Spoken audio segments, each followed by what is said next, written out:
Okay, all right. Anyway, welcome everyone. It's so wonderful to participate in firsts. And this is the International Support Network for Alienated Families, first of a salon series. So 3 years ago, when I was looking for some help because I'm an alienated mom, there wasn't really anything.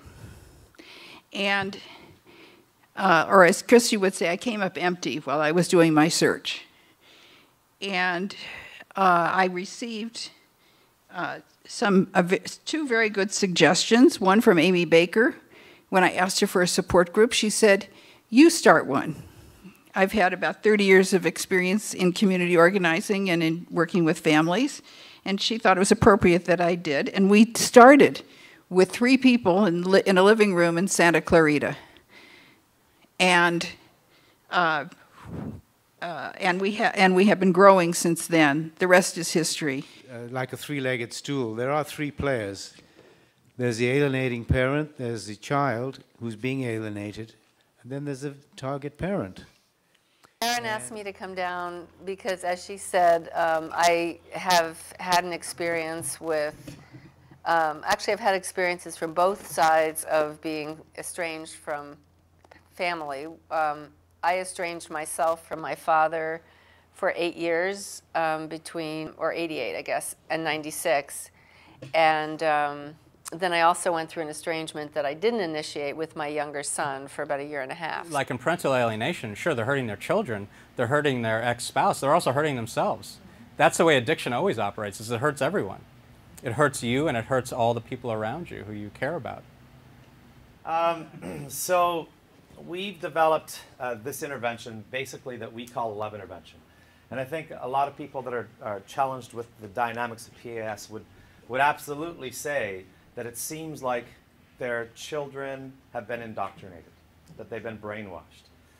What I want to do is try and give you a bit of a synthesized presentation of what the clients, the alienated parents, their family members can do to help those you're engaging help you better. Because we heard from our opening, each one of these stories is a sad saga with a long history and a lot of detail. Right. The behaviors of the child. I mean, I tend to use a 4-point system. If I'm hired as an expert on a case, and I'm not a clinician, so I don't interview people or observe them, I say, was there a prior positive relationship between the child and the now rejected parent before the divorce?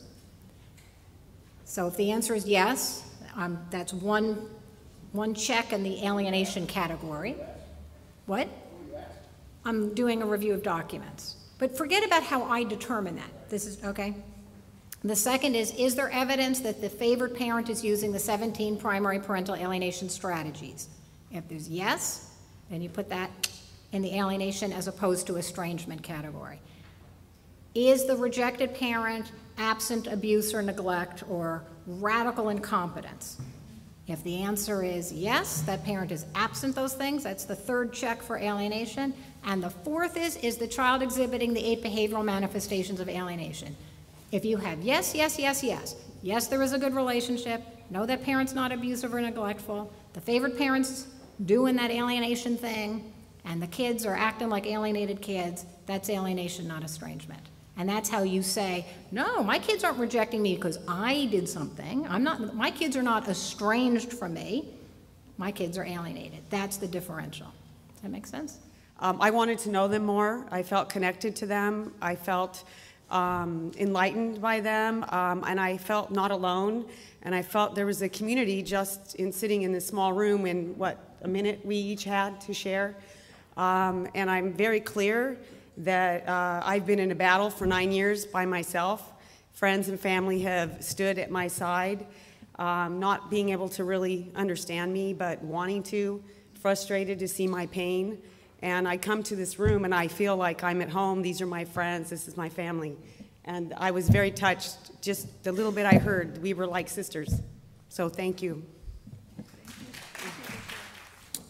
I think if you don't give up and keep trying, go to their sports activities, go to their graduations.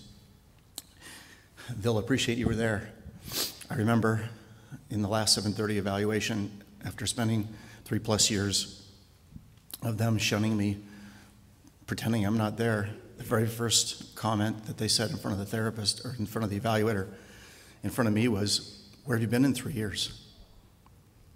So they want to see you, even if they tell you they don't. I recommend showing up to everything you can, because deep down they really want to see you. They just can't tell you that. Thank you. I can't get through my life without this book. I have it highlighted, have it underlined, have pages folded down. And I think I'm losing my mind when I'm all alone, when my children are saying the most vicious, unkind, cruel things to me that are unwarranted. I can flip to many pages I know by heart in here. This is Amy's book, Breaking the Ties That Bind Adult Children of Parental Alienation Syndrome. And interestingly enough, this book is about the evolutionary process where we arrive at a healthy place as best we can with the children that have been maligned against us. However, what it also is it's that whole journey that the parent has to take. It's walking across coals to get there. It's an instructional book on how to behave with your children when you do achieve some form of closure. I'm Linda Martin. When I first walked in here, I could feel the grief in the room, the heaviness here. And as I was talking with my partner, I realized that, how can I say this? This is generations. We represent the tip of all these generations of families that have had so much pain. But the opportunity here is that we can become aware and we can break the cycle.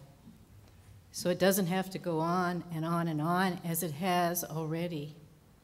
So I thank you all for the courage to be here and to become aware and to take responsibility for our own part, which is the only power I have, is over my own life.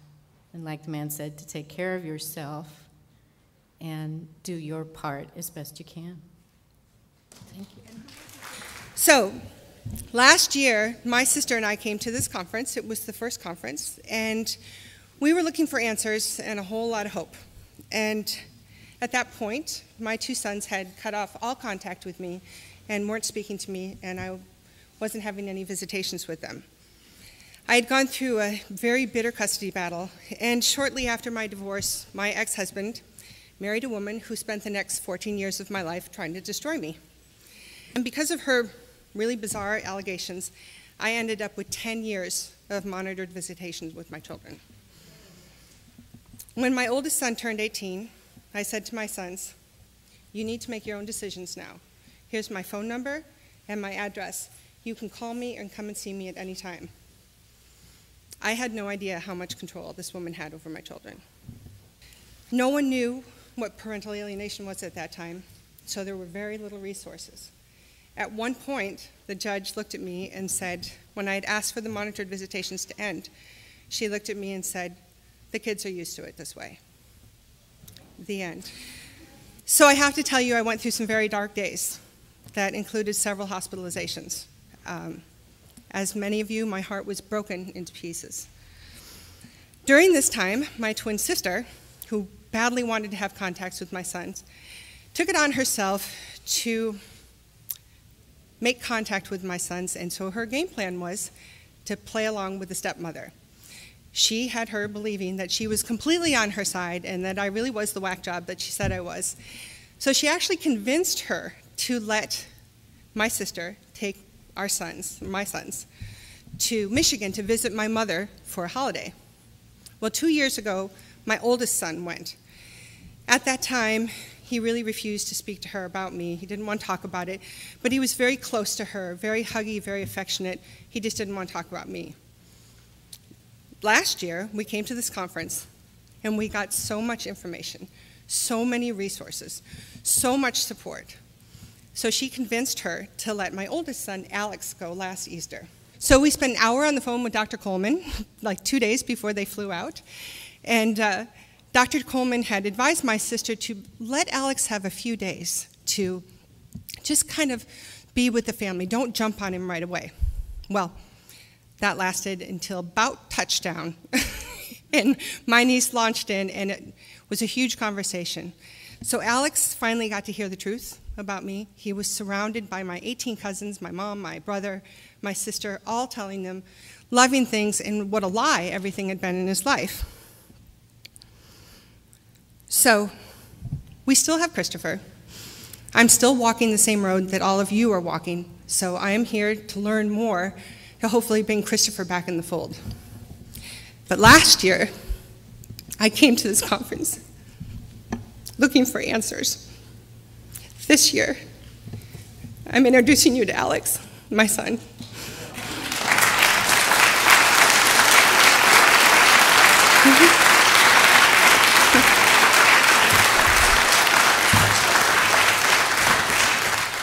But now the woman of the hour, I want to introduce you to the woman who is the CEO and president of the International Support Network of Alienated Families.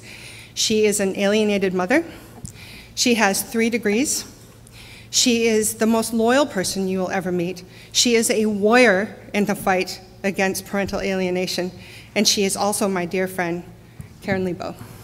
Okay. So I want to welcome everyone to this first tribute, a tribute to me, and to actually, it's ISNAF that deserves the tribute. That's the International Support Network for Alienated Families, and all of you who've joined us this evening in this wonderful place. And then can you explain some of the steps that you had to go through to reunite with your daughter? Actually, I am very happy to say that recently we reunited. I will tell you, if you can call these steps, unfortunately, I had a stroke. And I realized that I was immortal and I wasn't going to last forever, and that my kids needed to know that part. And from being a very gentle, timid, wimpy kind of a person, afraid that the child was going to leave if I blew too hard, I went and I wrote a very strong and powerful letter to the entire family and the extended family, explaining that I needed to see my children before I was due for some surgery, serious surgery related to the stroke, and that I might have lost my sight, I might not have lived. It was a life-threatening surgery, and I let them know that. And so one of my 3 daughters stepped forward, and she got unstuck, and the brainwashing cleared for a time, and we still work on it, but anyway, it was a joy. I can't tell you, people look at me now and they say, and you're looking at me now, and you can see how really well I am. Well, I think there's something beyond the physical healing, because all the doctors that saw me tell me that it had to do with my daughter returning, that it was that powerful. It affected me physically. It was a source of great healing and great joy, which I still feel.